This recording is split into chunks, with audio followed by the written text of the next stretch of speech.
Ladies and gentlemen, welcome to Clarington Kia, where it's your experience your way every day, online and in store. And today we're here to look at this amazing 2019 Jeep Grand Cherokee Limited, the limited model, fully loaded, all the features right here on this Cherokee with just over 56,000 kilometers. Now, the reason why we do this video is for you folks at home to get a better look at this Jeep. We're going to cover the exterior condition, the interior condition, all the dings, dents, scratches if there are any, and also we're going to cover obviously the amazing features available on this Jeep, and that way you have the confidence of knowing exactly what you're purchasing here should you decide to pick up this amazing Grand Cherokee. So let's jump right into this, and let's start with what's underneath the hood. We have a 5.7 liter V8 Hemi engine. This is Jeep's legendary engine. They've been using this for years and years. It's a tried, tested, and true engine, of course, hooked up to an 8-speed automatic transmission. Now, this is going to give you some amazing shift points, be a super smooth, comfortable, quiet ride from that Hemi engine. Of course, the 8-speed is going to help you with fuel economy as well. Now, if you're looking to tow, you can tow up to 7,200 pounds with this Jeep. So all the toys, you know, the boats, jet skis, trailers, whatever it is that you want to pull, you're good with this. And of course, we have Jeep's legendary 4-wheel drive system. Now, as we're doing this video, I will point out dings, dents, scratches, so you do not have to keep your eyes peeled. I will point them out to you so that way you can see all of those little, you know, character things on the vehicle if there are any. But speaking of character, have a look at these beautiful LED headlights. Got the nice daytime running lights, and then we have fog lights down below here. And then taking a step back, you can take a look at Jeep's legendary, of course, 7-spoke grille. They never changed that on the Jeeps. That is just one of those Jeep heritage things. Buying a Jeep, I'll tell you, you're buying a club. Everybody who owns these is part of this little kind of Jeep club. You get the Jeep waves. It's really kind of a unique experience to own a Jeep. Now, looking at the front bumper, I'm not seeing any stone chips, anything there that I really need to report except for this fantastic gray paint. This has really got some great metallic flake in it. Let's have a look here. You can kind of catch it in that sunlight. See it there? Looks really, really sharp. Now, taking a step back, take a look at these 20-inch black wheels. They have a nice shine on them. They look great, and of course, we have lots of tread life left on those tires with only 56,000 K. Now, taking a step back, let's have a look at the profile of this Jeep. And as you can see, this is a good size SUV. This is definitely great for the family. Now, to keep the family safe, let's talk about some of the safety features.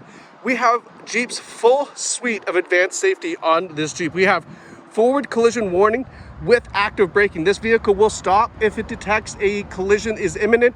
It can apply the brakes and bring it right to a stop, also warning you at the same time, so hopefully you avoid those collisions in front. We also have lane departure warning and lane keep assist. So it's going to warn you if you start to drift out of your lane, or if you start to cross that solid line on the right, which means you might be drifting off the road. It will actually correct that as well and just nudge you gently back into your lane, obviously keeping you on the road nice and safe. And then blind spot warning with assist there as well, so you don't go making any lane changes with people in the other lane beside you and then bumping them. That would suck, right? Now, moving around to the back, again, we're just absolutely great condition on this Jeep, what you would expect. It's a 19. As we get back here, let's do two things. First of all, because you're going to hear the exhaust, let's start it up. So we do have remote starter. Lock, push this twice. Lock, push this twice. Aw. Lock, twice. All right, we're not going to do it. I think it's because I got in the vehicle, started, and then got back out. But hey, that's the point of doing these live walk-around videos. The remote start does work, I promise you. I'm just not doing it in the right order because I've been in and out and starting it, etc. So it does work, but live video walk-around, there's no fancy camera tricks. This is the car's true condition, hence the reason why I couldn't get it to start, because I just don't know how to at this time. Let's take a look inside the cargo area. This should work. There we go. Something's working for me today. It's not a Monday, but it's starting to feel like it. So looking in the Jeep, we got a lot of room for your cargo. Maybe you're headed up to the cottage. Maybe you got the trailer packed, whatever it is, but we've got lots of room back here. We also have a 60/40 split folding seat, so those will fold down, of course, just like you're used to in all the other cars. Let's face it, that's not really a big selling feature anymore, but what is that sound system that we have in the Jeep. When you get into the front, I'll turn it up a little bit so you can have a listen, but I believe it's a 600 watt sound system. Sounds fantastic. let's close it back up and then take a look at the rear bumper. And the first thing I'm noticing as we're doing that is, take a look.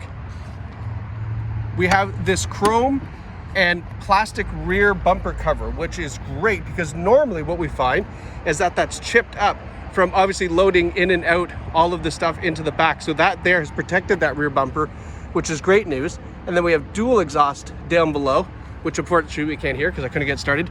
Not to worry about this. This is just the sticker from the previous dealer, putting it on there, of course, branding that car and then leaving that glue residue. I hate it when dealers do that, but that's okay.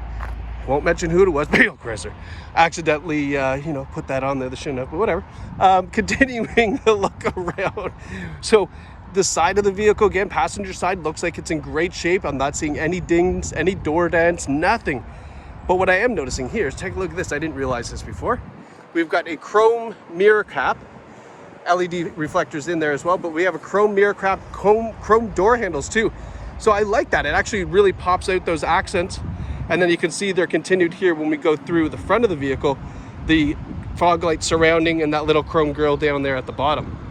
Now let's jump into the back seats and give you a look at what your rear passengers will be experiencing back here. So these are rear reclining seats. They're obviously up in the most upright position now. Let's see if I can do that. I can probably do that with one hand. 1 second. There we go. So you can see here, got quite a bit of a difference of an angle as far as getting nice and comfortable back here, but these leather seats are in fantastic shape. We do have an armrest built into the center seat here. And then take a look at all of the controls that we have available down here for you. Let me zoom in. So we have, so we've got 2 USB plugs, heated seats in the back as well, and we have a 115 volt outlet. So you can keep a laptop plugged in, digital camera, whatever it is that you want to charge up, can be plugged in right there, which is a nice feature to have, of course, to keep the kiddies all plugged in and charged up, so that way you have a nice, comfortable road trip. Now let's, and then take a look. I forgot, panoramic sunroof in the back too, right? So all the way to the back gives everybody a nice view out the top. Now, hopping into the front seat, again, we can see that panoramic sunroof there. Driver and passenger seat are in great condition. The car really genuinely looks like new. Even the bolstering on the seats, there's no rips, no tears, no stains. Your power driver's seat. Now it does absolutely smell fantastic. This is a non-smoker vehicle as well, so that's something that's really important to know. Now those power seats are hooked up to a 2-position memory seating, so that way his and hers, 2 different drivers, no problem at all. Now let's hop in and push brake and push button. Yeah, I know, I tried doing that with the remote start. Okay, let's get it started, turn off those hazards. So then taking a look here, you can see we have a little semi-digital display here. So turn down the volume. There's so many cool buttons on the wheel. Okay, so zooming in, your center display here is all digital. Then you have your regular analog gauges over to the side, but you can see digital speedometer. And then we can go through all of the different information settings up here, your audio, your messages, things like that, right? Pretty cool stuff for the digital gauge, which I do like, right? Your tire pressure monitoring system, all of the information you could possibly want is all here in that center stack, which is nice. Now, let's zoom back out. We have a leather heated steering wheel. All of your controls here for that center stacker right there. We have your Bluetooth controls. We have your cruise control here, and that's adaptive cruise control. So that means that on the highway, if the car in front of you is slower, the cruise will automatically adjust the speed of the car.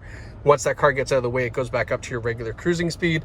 And then behind the steering wheel, right where your fingers would be, you have on this side here, you have the adjustments for the radio to flip through your presets. And on this side, you have the adjustments for the volume to turn the volume up and down as well, which is a nice feature to have. So it allows a couple more controls on here with the Jeep thing where it's in the back. Taking a look at the infotainment system, it's asking me, do I want to pair a phone? Not yet. However, I do want to let you know that we do have Apple CarPlay and Android Auto on this Jeep, And that's going to be the way that you're probably going to run this most of the time. And what that's going to do is change this entire screen to be very much like your iPhone. And what that obviously allows you to do is use Siri commands, all your different apps, Spotify, Waze, etc. And it allows you to respond to text messages by using just voice commands, which is a great feature to have, because that means we don't have to pick up our cell phone, we don't have to get 6 demerit points and a stupid fine because we're on our phone. So that's one of those things. Apple CarPlay is fantastic for that. However, if you're not plugging it in, maybe you're just going to the grocery store, we do have a really great infotainment system. This is an 8.5-inch display. This is the uConnect Jeep system. It's actually a really nice infotainment system. They've done a great job kind of advancing this and always making these nice little changes to it. But you can see right now, if we hit the radio, we have FM, AM, obviously satellite radio. Yeah, that's kind of a standard nowadays. But we do have Bluetooth audio streaming. So if you don't want to plug in your phone, but you do want to listen to Spotify or whatever, Apple Music, you can just use the Bluetooth and then stream it through here wirelessly, which is a nice feature to do. Media, we don't have anything connected, but we do have those USBs like I mentioned. When you hit the climate control, we have that digital display, so we can adjust the climate control here automatically. Here's our heated seats, right? Oops, pushed too many buttons. Here's our heated seats, ventilated seats, so cooled seats as well, which is really amazing to have, and your heated steering wheel, and then heated and ventilated seats for the passenger side as well. So in the summertime, it's great to have those ventilated seats. It runs the air conditioning through it, makes your butt feel nice and cool, which is great when you have leather seats. The uConnect apps just brings you to a different way to getting to a lot of the kind of back-end systems of this uConnect system. It's all touchscreen, it's all swipe controls. Everything here is really honestly simple to use. It's nicely laid out and all the buttons are very clear as to what you are trying to do. And that's why I say the uConnect system is great. You don't have to be an engineer to use it. It's just like an iPad. Clicking on the controls again, that's just another way to get to your heated seat controls. Navigation system, obviously we can go here and use the onboard nav, but if you're using your Apple CarPlay, you can just use Google Maps or Apple Maps or whatever you're using that way as well. Now, when we put the car in reverse, we have a really nice big clear screen. You have the center line here, so if you're backing up and parking a trailer, hooking it up to that ball is gonna be a lot easier when you're using that as well. And that kind of takes care of this nice uConnect infotainment system. Now, moving down here, this is where people who aren't a fan of the touchscreen or all the touchscreen stuff, you still do have a volume adjustment button here. You've got the tuning adjustment here for the radio as well. So we still have those typical kind of dials that we're looking for. A lot of people still want those rather than using the touchscreen, so they are available for you here. Your climate control is all here. Automatic will just adjust it like a thermostat in your house. And then here we have the buttons for your park sensing. So those rear sonars and the front sonars, you can turn those on or off. The lane keeping assist, you can turn that off here. And then here's where we get to some better fuel savings, the eco and sport mode. Obviously, you're gonna want to run this in eco mode, I would think anyway, just to save some fuel, why not? But if you do want to unleash all the power of your V8, you can use the sport mode, and that's just gonna be an absolute blast to drive. This thing is pretty darn fast, even though the size of it, the 5.8 really does give you a ton of horsepower. So it's one way you could drive if you want, but eco mode's really the most fuel efficient way, obviously. Now, covered up here we have our USB inputs and an auxiliary input, and then a 12 volt. I don't know who uses 12 volt anymore, but there's one there. So nice there, and then a little junk storage here as well. You can cover that up. And then taking a look, we do have a nice little low profile shifter, some cup holders, and then here we have our terrain select control. So in automatic, it's just gonna automatically do its thing, and Jeep's, got a legendary 4x4 system. Whoa, gimbal got a little freaky there. Jeep's got a great 4x4 system, so I could just leave it in there, be very confident and comfortable. However, if you want to switch it to snow when there's a lot of snow, you could do that. If you're doing a little off-roading or maybe the cottage road's really muddy, you could flip it into one of these too if that made you feel more comfortable. However, quite frankly, you don't need to. Jeep will take care of it for you, but it's just one of those things. If you want the choice, it is there. 4-wheel drive low is now just a single button, not for 4-wheel high, because it will take care of it automatically with this. And then your descent control as well. If maybe you got a trailer, you're going down some bigger hills, you can put that on. That's going to help you as well. Just kind of keep your foot off the brakes. We've got a nice big armrest here, of course, and then a little cubby there as well. And now I'll give you a look at kind of the dashboard setup here. Right? It's looking, this is a nice tidy setup. And then your leather wrap steering wheel here as well. And then just another view will give you the back seats, just to kind of show you those. But this is a fantastic condition Jeep. 56,635 kilometers on this Jeep. And I tell you what, as we hop out here, if you're looking for a pre-owned Jeep, you don't want to buy new, you want to save that initial depreciation cost, but you want something that's low mileage and good condition, this is no better example of that right here, this 2019 Grand Cherokee Limited. And if you're interested in purchasing this from Clarington Kia, there's two ways you can do it. You can do this all online remotely from your house. Even if you have a trade-in, even if you'd like to finance the vehicle, they will take care of all that for you remotely. So you can just hang out in the kitchen, in the living room, and wherever you are and take care of all those details through your computer. Or if you'd like to come down here the old-fashioned way, take it out for a drive, meet the team, have a great experience, we can take care of that as well. We have a fantastic team here that would love to help you out with purchasing this new Jeep. So folks, I want to take the time to say thank you for watching. I also want to ask you, if you are the lucky new owner of this Jeep, drop us a line in the comments. Let us know how much you love it, how great your experience was here at Clarington Kia. We would love to hear your feedback. So thank you so much for watching, and congratulations to whoever picks up this new-ish 2019 Jeep Grand Cherokee Limited.